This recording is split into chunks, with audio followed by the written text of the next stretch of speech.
fluffy at huggable. Yan ang bonus na kasiyang dala ng pag-aalaga ng fur baby. Tulad na lang ng Golden British Shorthair cat owner na si Erwin. They are very sweet. Kasi yung golden color kasi po sa British Shorthairs and long hairs po, they came from the Persian heritage. Doon po galing yung golden color. So that's why nakuha nila yung parang characteristic ng Persian na very sweet sila, very affectionate, ganun.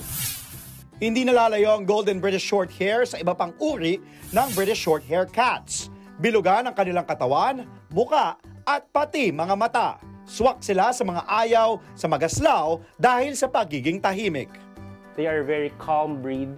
Parang hindi sila yung parang nakita natin sa mga videos na tatalon-talon, gano'n. Tapos magtatabig ng mga stuff on top of the shelf. Hindi sila gano'n.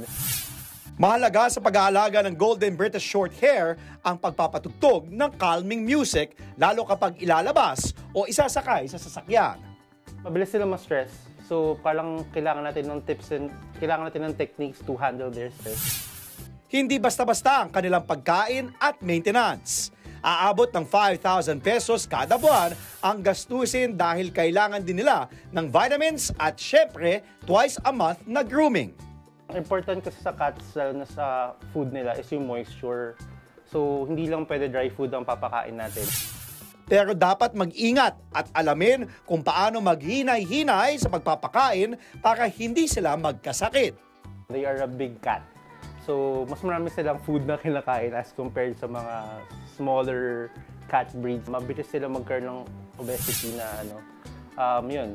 So, parang ginagawa namin is regulated yung diet nila.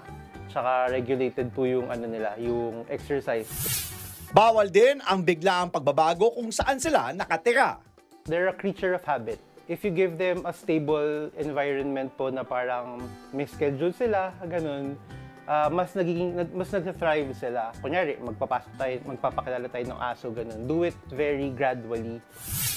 Karaniwang mabibili ang British Shorthair cat sa halagang 80 hanggang 90,000 pesos. Premium dahil galing pang Europe ang kanilang lineage.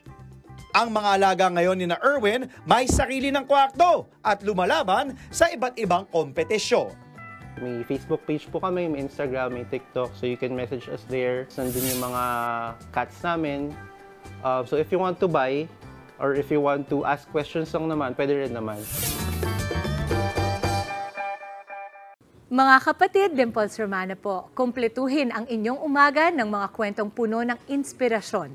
Salubungin po ang bawat araw ng may ngiti at pag-asa. Kaya't mag-subscribe na po at mag-follow na sa aming social media pages ng News 5.